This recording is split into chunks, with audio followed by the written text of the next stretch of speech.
Ez hunermend Nisrîn Botanım. Dema xweş be hemû guhdarên radyoya Star FM. Di roja jinê ya gerdûnê de gerek jinên gerdûnê bejna xwe ji jina Rojava re biçimîne û taybet jina şoreşger ye peje.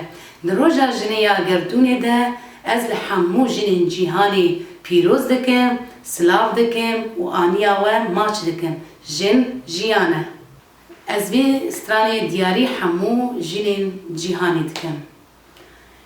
Em li ser şopa Leylane, Leyla efsane destane, em jinên cî û jiyanên jî, gela wê jin ezmanên jî.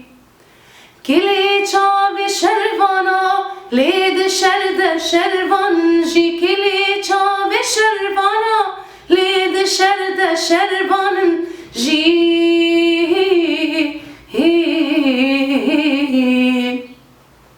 Em şagirtê te Leylane çelenga me dibistan, Leyla goven Kurdistan, hibriya serê jinan, hibriya serê jinane, hibriya serê jinane.